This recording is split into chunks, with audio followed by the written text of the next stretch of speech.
E o interessante é que o Índio, ele foi o autor da maior goleada também do Flamengo, 12-2 no São Cristóvão, não é isso? A maior goleada do Maracanã. No Maracanã. Até hoje. Olha só, É. tá vendo? Entrou na história. Cara, esse personagem... não foi Zico. Não foi Não Zico. foi- Foi o Roberto Não, Dinamite. Roberto Tem essa Dinamite. imagenzinha, né, Galvinho? Tem um videozinho. Foi Índio. Não solta o áudio, não. Só soltar o vídeo.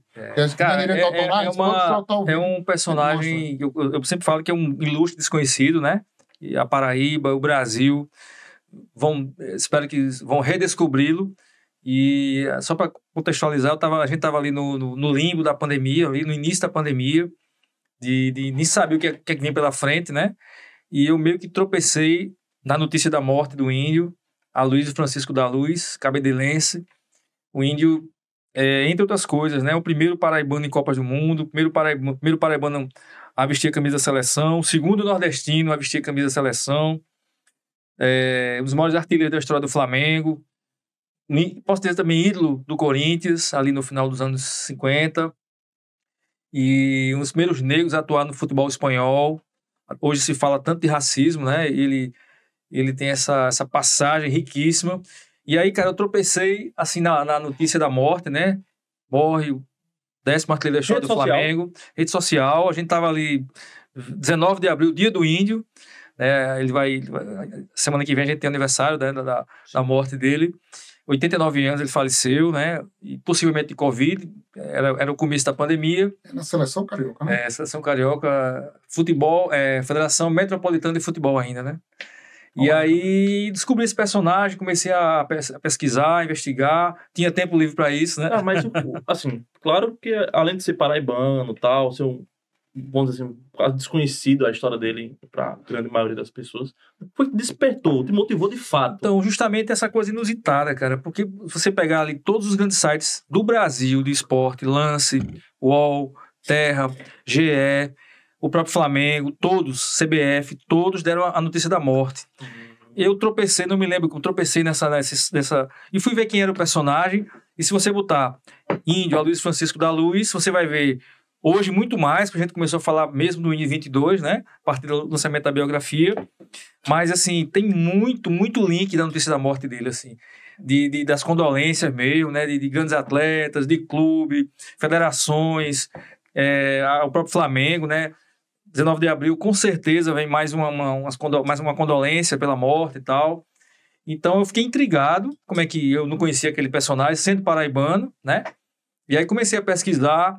No meio da pandemia, eu consegui um contato com o seu Eudes Toscano, o maior... Vocês têm que convidar o seu Eudes Toscano para vir aqui, o maior narrador esportivo da Paraíba.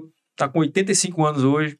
É a lenda viva do jornalismo esportivo. O seu Eudes me deu uma aula de índio. Já conhecia Eudes antes? Não, dessa notícia, não, só de nome. Como pesquisador do papel dele. Eu conheço o Stefano Vanderlei, que já esteve aqui, amigo, né? Conversei com o Stefano, ligue para o seu Eudes que ele vai contar a história. E aí foi enriquecedor conversar com o seu Eudes por telefone meia hora, assim, né?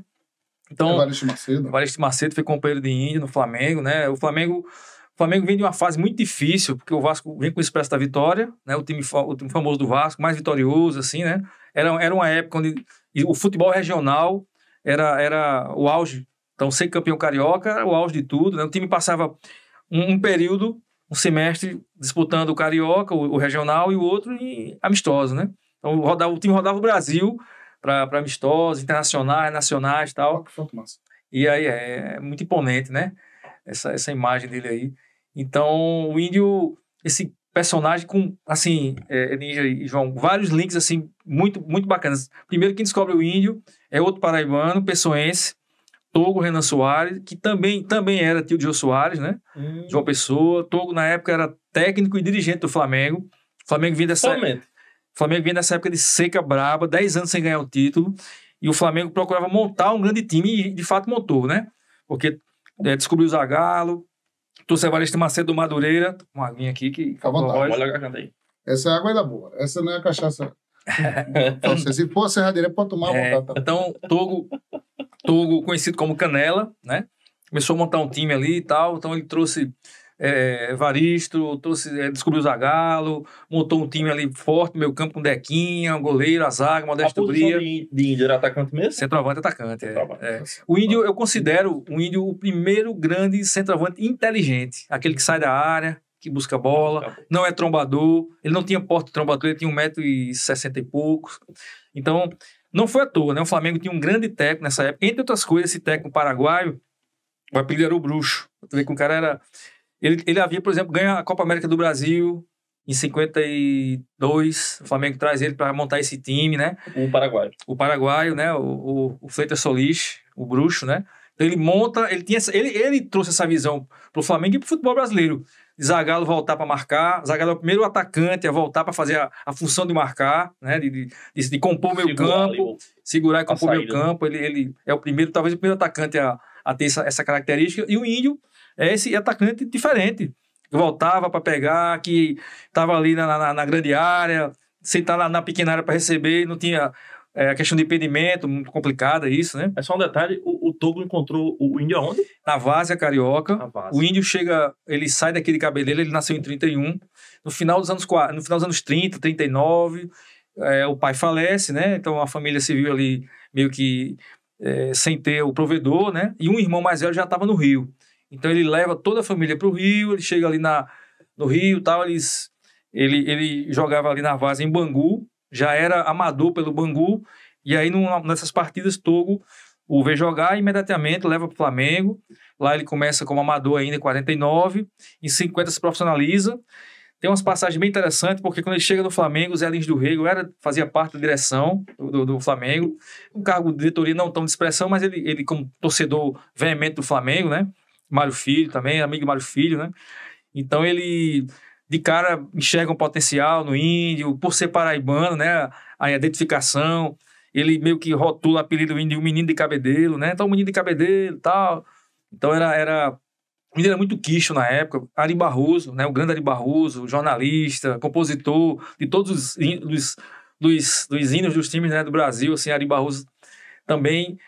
Tem um documentário sobre Ari Barroso na Globoplay, quem quiser assistir. Só um jogador aparece com Ari Barroso nesse documentário, é o Índio. Ele era o queridinho do Ari Barroso, assim. Então as coisas são sinais na época, né, que você identifica do jogador, do ser humano. Eu tive a oportunidade de lançar esse livro, a biografia, no Flamengo, a convite da diretoria de patrimônio, e eu passei por experiências do tipo, no lançamento de Veadilho, né, lendo o livro, e, poxa, seu Índio, cara, seu Índio, poxa, seu Índio, e você vê o sentimento, né, de um respeito também, de um grande jogador para outro, né, claro que Adílio teve uma carreira mais vitoriosa em termos de títulos do que o Índio, né, foi campeão mundial e tal, mas assim, a forma respeitosa como ele se dirigia seu Índio, né, ele, enfim, descobri um personagem muito quisto. Eu tive uma abertura muito grande com o Edu Coimbra, irmão de Zico, por exemplo, e pegou Índio, ele começando, o Índio terminando a carreira. E Edu foi jogador também. Ele jogador também. Ele estava no último time do Índio foi o América, né? Então, muito mesmo, assim, jogou 3 meses ali, só para dizer que estava ali, uma adaptação à volta. E Edu estava começando, Edu Coimbra, né? Então, ele foi outro, quando eu falei, puxa, seu Índio, cara, caramba, que massa e tal. Então, essa abertura, você vê que tem uma coisa diferente, né? Na recepção, né? Poxa, um clube como o Flamengo, tantos ídolos, mas tá lá na calçada da Gávea, Índio. Tem a estrelinha do Índio na calçada. Quem vai à Gávea, os torcedores do Flamengo que vão à Gávea, tá lá a estrelinha do Índio, lá o nome dele na calçada da fama do Flamengo. Então, é bacana. Foi muito gratificante. Você teve com o Zico aqui, inclusive, né? Tive com o Zico. Falando sobre isso. Por causa do livro, né? Eu conheci Zico, né? Fui acompanhado de um grande amigo, Dr. Cláudio, que fez a ponte com a diretoria do Flamengo. E nós tivemos a oportunidade de encontrar Zico em 2022, ali em junho de 2022. Tive a felicidade, né? Eu não torço pelo Flamengo, mas fiquei fã de Zico, da pessoa, do cara, do ser humano, né? Você é vascaíno. Sou vascaíno. E foi massa dividir aquela uma horinha sobre o futebol dessa época, sobre o Flamengo dessa época, né? Tive até a ousadia de conversar com o Zico e discutir com ele, eu me achando, sabendo do Flamengo demais, a gente conversar sobre o Carioca de 55, aí... foram 4 jogos, eu dizia, foram 3 jogos, não, foram 4 jogos na final, foi 3 jogos, Zico. Não, foi 4 jogos. Aí ele deu uma vacilada, eu peguei o Google, foi 4 jogos mesmo, 4 jogos. Ele disse, pô, de Flamengo eu entendo, né, pô? Peraí, pô. Me achando com o Zico, eu disse, pô, de Flamengo eu entendo, né, pô? Foi gol de Evaristo Macedo, 1-0, eu falei assim, é verdade. Memória fotográfica. Que memória. Foi massa, cara, Cara, foi um personagem que, além de ter me dado uma nova oportunidade de vida, né, de conhecer outras situações, pessoas, né, por causa dele eu já conheci muita gente bacana, a família do Índio, né? Que eu tive o prazer de conhecer também, muito satisfeitos pela... Imagina que do nada caiu um maluco falando do teu pai assim, depois de tantos anos, apareceu um maluco na tua porta falando do teu pai. Eu fico pensando até hoje a reação, né? Puxa vida,